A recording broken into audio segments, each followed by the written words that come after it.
Hello दोस्तों, नमस्कार। स्वागत है आपका हमारे YouTube channel new education guide के अंदर। तो दोस्तों हम चर्चा करेंगे इस वीडियो के अंदर यूजीसी नेट के ऊपर चर्चा करेंगे। University grant commission national eligibility test आपका जून 2024 उसके जो ऑनलाइन फॉर्म आपके स्टार्ट हो गए हैं, उसका जो ऑफिशियल नोटिफिकेशन उसके ऊपर चर्चा करेंगे।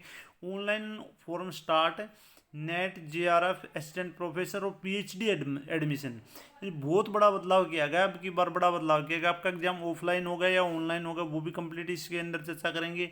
अब की बार नेट एग्जाम के अंदर बहुत बड़ा बदलाव किया गया है। अलग अलग प्रकार की 3 कैटेगरी के अंदर इसको बांटा गया है, ठीक है। तो वो कंप्लीट चर्चा इस वीडियो में करेंगे। और आपका एग्जाम ऑफलाइन होने वाला है या ऑनलाइन होगा वो भी इस वीडियो में हम चर्चा करने वाले हैं।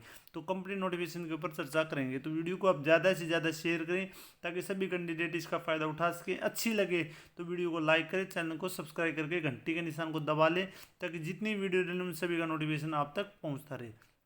तो दोस्तों, जो इंतजार कर रहे थे असिस्टेंट प्रोफेसर बनने का या पीएचडी में एडमिशन लेने का या नेट जेआरएफ करने का, तो उन कैंडिडेट के लिए अब की बार एक बेहतरीन मौका है अलग प्रकार का कुछ बदलाव के साथ में। तो अभी मैं आपको लेकर चलता हूँ ऑफिशियल नोटिस के ऊपर और फिर बारी बारी से हम चर्चा करने वाले हैं। तो ये आपका ऑफिशियल नोटिफिकेशन है जो आपका नेट जून 2024 का, और इसके अंदर क्या बदलाव किया गया वो हम देख लेते हैं। ये अभी आपके कल की डेट में आया हुआ नोटिस है। इसके अंदर क्या चेंजमेंट किया वो सारा हम देखने वाले हैं इस वीडियो के अंदर।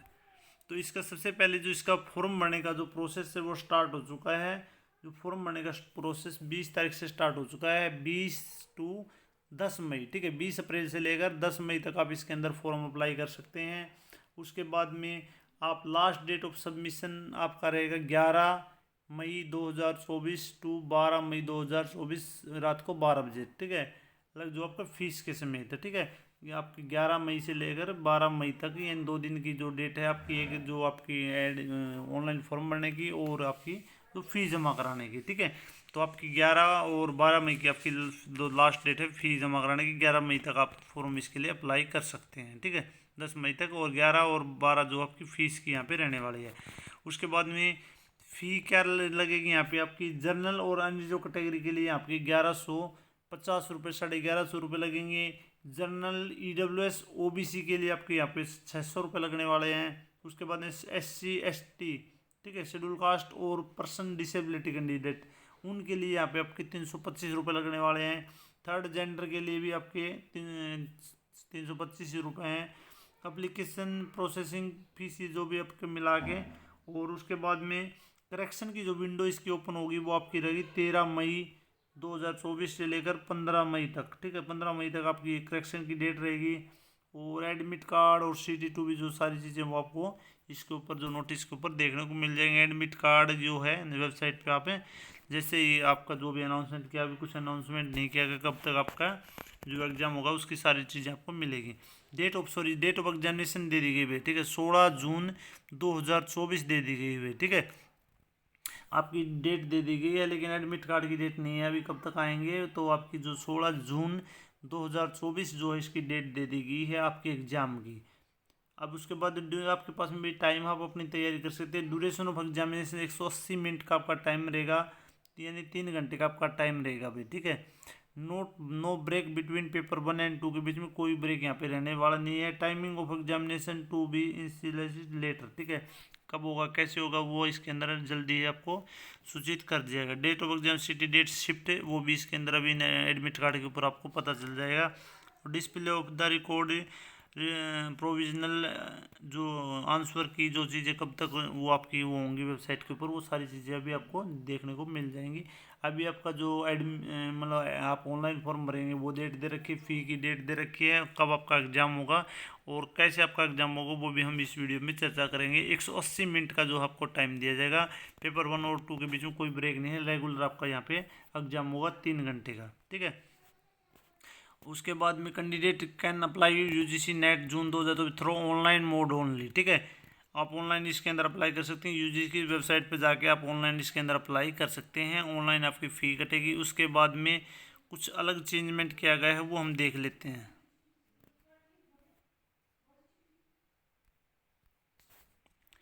जो चेंजमेंट किया गया है वो देखते हैं, वो ज़रूरी है।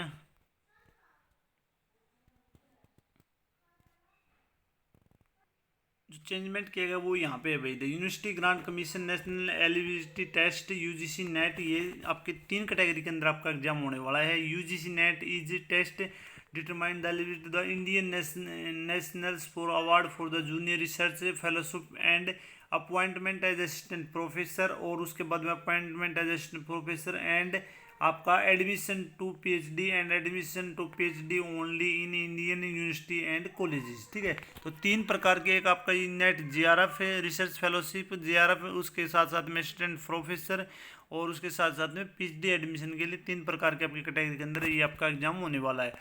The candidate qualifying under the appointment of assistant professor and admission of PhD category will be eligible for the appointment of assistant professor and admission to PhD but not for the award of GRF। ठीक है, अगर जो candidate एक तो जो GRF के लिए होगा तो वो आपका GRF होगा, उसके साथ साथ में आप असिस्टेंट प्रोफेसर भी होंगे, और उसके साथ साथ में आप मतलब एडमिशन के लिए PhD के लिए एलिजिबल होंगे। लेकिन जो कैंडिडेट आप असिस्टेंट प्रोफेसर के लिए और PhD एडमिशन के लिए क्वालिफाई करेंगे तो आप GRF के लिए उसके अंदर क्वालिफाई नहीं होंगे।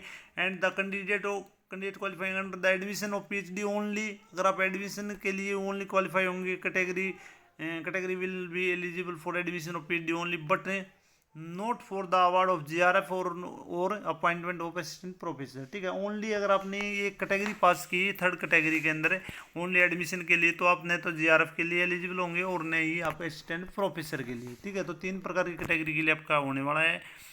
कैटेगरी नंबर 1 उसमें होगा आपका अवार्ड ऑफ GRF और अपॉइंटमेंट एज असिस्टेंट प्रोफेसर। अगर GRF कर दिया तो भाई आपका असिस्टेंट प्रोफेसर के लिए भी हो जाएगा, आप असिस्टेंट प्रोफेसर के लिए भी हो गए, और आपको जो वो फेलोशिप भी मिलेगी, और उसके साथ साथ में आप PhD के अंदर भी एडमिशन ले सकते हैं, तीनों के अंदर ले सकते हैं, यहाँ पे दे रखा है।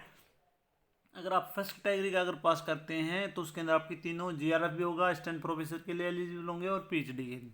उसके बाद कैटेगरी 2 के अंदर अगर आप करेंगे असिस्टेंट अपॉइंटमेंट असिस्टेंट प्रोफेसर और PhD के लिए, तो उसके अंदर आपका GRF है नॉट एलिजिबल, आप उसके लिए नहीं होंगे, आप ओनली क्या होंगे एलिजिबल फॉर आप अपॉइंटमेंट असिस्टेंट प्रोफेसर और उसके बाद में आप PhD के लिए। और जो 3rd कैटेगरी का ओनली एडमिशन ऑफ PhD, तो उसके अंदर आपका दोनों में से आप नहीं होंगे, आप यानी असिस्टेंट प्रोफेसर के लिए अप्लाई नहीं कर सकते और GRF भी आपका नहीं होगा, ओनली आप होंगे एडमिशन के लिए। तो 3 प्रकार की कैटेगरी का आपका आपकी बार एग्जाम होने वाला है। तो क्या कैटेगरी रखी है वो मैं आपको एक बार बता देता हूँ।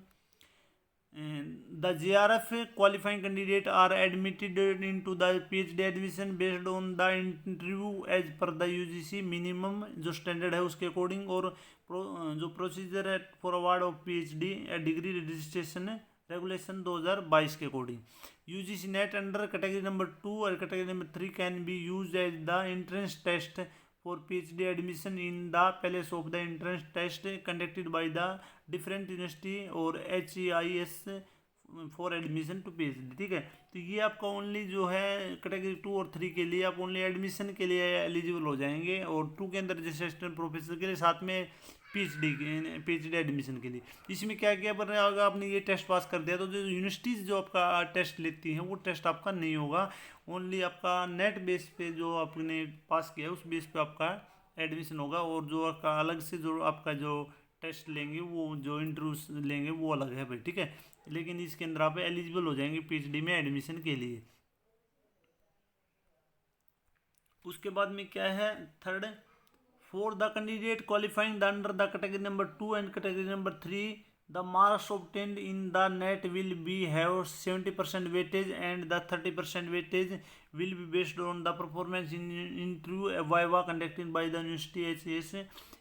ये आपका 70% तो जो आपका वेटेज यहाँ पे लेंगे, जो 2 और 3 के अंदर जो मार्क्स लेंगे उस बेस पे और 70% जो वहाँ पे इंटरव्यू परफॉर्मेंस जो आप दिखाएंगे उसके बेस पे होने वाला है एडमिशन। ठीक है, the PhD admission will be based on the combined merit of net marks and the marks obtain in the interview viva. ठीक है, जो इंटरव्यू लेंगे 30 मार्क्स का वो रहेगा, और जो आपका नेट के अंदर जो है 70% एक क्राइटेरिया वो मापा जाएगा, उसको दोनों को मिला के आपका वहाँ पे एडमिशन होने वाला है। For admission to PhD, the marks obtained in the net by the candidate in category 2 and category 3 will be valid for a period of 1 year from the date of declaration of the result UGC NET. यानी जो आपका admission के लिए जो आप पास करेंगे PhD admission के लिए, यानी आपका अगर ज़्यादा मार्क्स आते हैं तो पहले बड़ा हो जाएगा नेट जेआरएफ से, उसके बाद उससे कम आएंगे तो आपका नेट असिस्टेंट प्रोफेसर और पीएचडी के लिए भी हो जाएगी, पीएचडी स्टार्टिंग वाले में हो जाएगी, और लास्ट वाले में ओनली अगर आपके कम मार्क्स आते हैं तो वो ओनली आपका पीएचडी एडमिशन के लिए होगा, और उसकी वैलिडिटी जो रहेगी वो आपकी 1 ईयर की रहेगी भाई, 1 साल की, जिससे रिजल्ट डिक्लेयर हो उससे 1 साल तक की आपकी वैलिडिटी रहेगी। The result of net will be declared in the percentile along with the marks obtained in the candidate। ठीक है, आपका परसेंटाइल में है जो है आपका रिजल्ट डिक्लेयर किया जाता है। The number of candidate who will be qualified for the admission to PhD will be decide to the result committee. और पीएचडी एडमिशन के लिए कितना रिजल्ट निकालेंगे वो डिसाइड करेगी, जो उसकी कमेटी है रिजल्ट की कमेटी, वो डिसाइड करेगी कितने बच्चे हमें पीएचडी रिजल्ट के लिए उनका जो है रिजल्ट आउट करेंगे, तो वो कमेटी डिसाइड करेगी। उसके बाद में ये हो गया आपका जो कमेटी डिसाइड करेगी। उसके बाद में the selection of the candidate for the following fellowship will be made through the ministry of social justice and empowerment. Nationality test schedule caste के लिए अलग होगा, ये अलग से डिसाइड किया जाता है भाई नेट जेआरएफ कितने कैंडिडेट के लिए फेलोशिप के लिए कितने लिए जाते हैं, वो शेड्यूल कास्ट का अलग होता है, बैकवर्ड क्लास का अलग होता है, और डिसेबिलिटी जो कैंडिडेट हैं उसका अलग होता है भाई। ठीक है, तो ये इसके अंदर कंप्लीट जो प्रोसेस रहने वाला है। 3 कैटेगरी के अंदर आपका एग्जाम होगा, एग्जाम तो एक ही होगा लेकिन 3 कैटेगरी के अंदर आपका रिजल्ट होगा डिक्लेयर। ठीक है, एक आपका नेट जेआरएफ है नेट, और उसके साथ में पीएचडी एडमिशन भी हो सकता है। उसके साथ में नंबर 2 कैटेगरी में अगर आप पास करते हैं तो ओनली असिस्टेंट प्रोफेसर और आप पीएचडी एडमिशन ले सकते हैं, जेआरएफ नहीं होगा। और 3rd कैटेगरी के अंदर अगर आप पास करते हैं तो only PhD admission only validity of 1 year के लिए होगा आपका। कितना कितना लेंगे वो भी अलग अलग कैटेगरी वाइज ये अलग से अपना जो है डिसाइड करेगी, जो कमेटी रिजल्ट कमेटी है वो करेगी भाई। ठीक है, उसके बाद मोड ऑफ एग्जामिनेशन, जो एग्जामिनेशन होगा वो आपका अब की बार रहेगा ओएमआर बेस्ड रहेगा, ऑफलाइन आपका एग्जाम रहेगा भाई। ठीक है, ऑफलाइन आपका एग्जाम यहाँ पे रहने वाला है। अब की बार आप पहले आपका ऑनलाइन होता था, अब की बार आपका ऑफलाइन एग्जाम होने वाला है। उसके बाद पैटर्न ऑफ एग्जामिनेशन क्या रहने वाला है, the test will be consist of 2 paper, both the paper will be consist of the objective type. ठीक है, मल्टीपल चॉइस क्वेश्चन होंगे, ऑब्जेक्टिव टाइप आपका होने वाला है। There will be no break between paper 1 and 2 के बीच में कोई ब्रेक रहने वाला नहीं है। फर्स्ट पेपर 100 नंबर का होगा, और दूसरा आपका 200 मार्क्स का 50 क्वेश्चन होंगे, और उसमें होंगे 100 यानी 2 नंबर का एक क्वेश्चन रहने वाला है। उसके बाद एमसी क्या होंगे, उसके अंदर क्या रहने वाला है, question of the paper will tend the break teaching research aptitude से related of the candidate, it will be primary to be design to the test reasoning ability से रिलेटेड, और उसके बाद रीडिंग कंप्रीहेंशन, उसके बाद डाइवर्जेंट जो thinking आपकी उससे related, general awareness of the candidates. ठीक है, तो इससे रिलेटेड रहने वाला है। सेकंड पेपर आपका रहेगा सब्जेक्ट से related and will be assess of the domain knowledge, आपका इसके अंदर रहने वाला है। 3 घंटे का आपका ये रहेगा बिना ब्रेक के, 3 घंटे लगातार आपका 180 नंबर का ये पे यहाँ पे रहने वाला है। उसके बाद में syllabus subject and syllabus for test, the list of the subject and the their code of UGC NET दो आर गिवन इन, ये नीचे दे रखे सारे सारे कौन कौन सब्जेक्ट के अंदर है आप फॉर्म भरने वाले हैं। उसके बाद मीडियम क्या रहेगा, the medium of the question paper will shall be English and Hindi only except language को छोड़ के। ठीक है, option for the medium of question paper should be carefully choose by the candidate while filling the application form online, the option once exercised the can not be change. ठीक है, option को आप form भरने से पहले medium का जो है आप इंग्लिश और हिंदी का उसको अच्छी प्रकार से चेक करें, उसके बाद में आपका चेंज नहीं होगा। Candidate are requested to answer in the medium as per the option exercise to in the application form. ठीक है, in case of the this shall be final regard. ठीक है, तो आप जो भी आपकी लैंग्वेज होगी वो तो भाई उसी में आएगी, जैसे इंग्लिश का है तो इंग्लिश में ही आएगा, हिंदी का है तो हिंदी में आएगी, बाकी आप लैंग्वेज चूज़ कर सकते हैं, अच्छी प्रकार से उसको चूज़ करें। इंग्लिश लेना चाहते हैं हिंदी बाय लैंग्वेज आपका यहाँ पे एग्जाम होने वाला है। ठीक है, उसके बाद मार्किंग शेड्यूल यहाँ रहेगा, 2 नंबर का एक क्वेश्चन है वो मैंने आपको बता दिया। उसके बाद में for each correct response candidate 2 marks दिए जाएंगे। उसके बाद there is no negative marking for incorrect response. भाई अब की बात सबसे अच्छी है कि यहाँ पे नेगेटिव मार्किंग नहीं है भाई, ठीक है। No negative marking for incorrect answer के लिए कोई नेगेटिव मार्किंग आपकी बार नहीं दे रखी है। No marks will be given for the question unattempted, अगर आपने अनटेप्ट किया तो उसके लिए कोई यहाँ पे दिया नहीं, कोई मार्क्स नहीं दिए जाएंगे। No answer of question the candidate need to choose one option as correct option, ठीक है। In a question to found to be incorrect in multiple correct answer only those candidate who have attempt the question and choose the correct or in the question to the form to the incorrect the question will be deported and 2 marks will be awarded only to those candidates who have attempted the question। भाई main चीज़ यह क्या है कि अब की बार आपकी negative marking नहीं है, 2 नंबर का एक क्वेश्चन है और अगर आप उसको क्लियर करते हैं तो आपको 2 मार्क्स दे दिए जाएंगे, ठीक है। सबसे अच्छी बात अब की बार नेगेटिव मार्किंग नहीं है भाई। उसके बाद में eligibility for criteria for UGC net June 2024 qualification क्या रहने वाली है उसके अंदर हम देख लेते हैं। जर्नल अनरिजर्व और जर्नल ईडब्ल्यूएस कैंडिडेट हुआ है वो भी secured of 55% marks without rounding off, ठीक है। तो वो मास्टर डिग्री और equivalent examination form undertaking institution UGC के अकॉर्डिंग अगर 55% मार्क्स के साथ में अगर है तो आप इसके अंदर फॉर्म अप्लाई कर सकते हैं। उसके बाद में यहाँ पे क्या दे रखा है अभी ST जो भी कैंडिडेट हैं उनके लिए यहाँ पे 50% का क्राइटेरिया दे रखे हैं। जनरल EWS और जो अनरिजर्व कैंडिडेट हैं उनके लिए 55% अगर मास्टर डिग्री के अंदर हैं, और जो कैंडिडेट रिजर्व वाले हैं उनके अगर 50% है तो इसके अंदर फॉर्म अप्लाई कर सकते हैं। एक और बड़ा बदलाव किया गया है, कोई कैंडिडेट जो 4 ईयर वाला जो कोर्स कर रहे हैं उनके जैसे लास्ट ईयर में यानी लास्ट 8वें सेमेस्टर के अंदर हैं तो वो कैंडिडेट एलिजिबल हैं यहाँ पे फॉर्म अप्लाई करने के लिए। तो एक चीज़ ये चेंज की गई थी, वो मैंने आपको कल भी बताई थी, अलग से बनाई थी एक वीडियो उसमें, और अब भी मैं आपको बता रहा हूँ भाई, ठीक है। तो ये थी जो भी लगभग चीज़ें वो मैंने आपको बता दी। कोई और चीज़ें हैं अगर तो आप कन्फ्यूजन है तो आप पूछ सकते हैं, वैसे लगभग जो चीज़ें मैंने आपको बता दी भाई, ठीक है। एज का क्या क्राइटेरिया रहने वाला है वो मैं आपको बता देता हूँ एक बार। यहाँ पे नॉट मोर देन 30 साल, ठीक है। 30 साल JRF की रहने वाली है, और असिस्टेंट प्रोफेसर उसके लिए यहाँ पे एज का कोई क्राइटेरिया नो एज है, ठीक है। ये दे रखे भाई 30 साल को नेट JRF के लिए रहने वाली है, और जो रिजर्वेशन वाले कैंडिडेट हैं उनके लिए अलग अलग यहाँ पे दे रखा है रिजर्वेशन का जो बेनिफिट है। और असिस्टेंट प्रोफेसर और PhD एडमिशन के लिए यहाँ पे कोई एज लिमिट यहाँ पे नहीं है भाई, ठीक है। कोई भी कैंडिडेट अप्लाई कर सकता है, वो आप देख लेना। अप्लाई तो सभी कर सकते हैं, लेकिन अगर आपको नेट JRF करना है तो आपकी 30 साल एज होनी चाहिए, नहीं तो आप ओनली असिस्टेंट प्रोफेसर के लिए एलिजिबल होंगे, JRF के लिए नहीं होगी। अगर 30 साल से ऊपर आपकी 30 साल है उससे ऊपर है तो, ठीक है, तो आप इसके लिए एलिजिबल नहीं होंगे। रिजर्वेशन का बेनिफिट किस प्रकार से दिया जाएगा ये यहाँ पे लिख रखा है, वो आप देख लेना। कैटेगरी 15% ऑफ शेड्यूल कास्ट, उसके बाद 7.7% ऑफ ST के लिए, और 27% OBC के लिए क्या किस प्रकार से है वो आप देख लेना भाई। ये तो लगभग सारी चीज़ें इसके अंदर मैंने बता दी। और जो आपके सब्जेक्ट हैं वो आप यहाँ पे देख सकते हैं। ये ओनली जो आर्ट्स वाले सब्जेक्ट वो वाले होते हैं उनके लिए होता है, बाकी जो CSIR के द्वारा निकलते हैं, जो आपके साइंस वाले जो सब्जेक्ट होते हैं, मैथ ये जो भी साइंस की आपकी फिजिक्स केमिस्ट्री उनसे रिलेटेड होते हैं, तो वो CSIR के द्वारा आपका एग्ज़ाम लिया जाता है, ठीक है।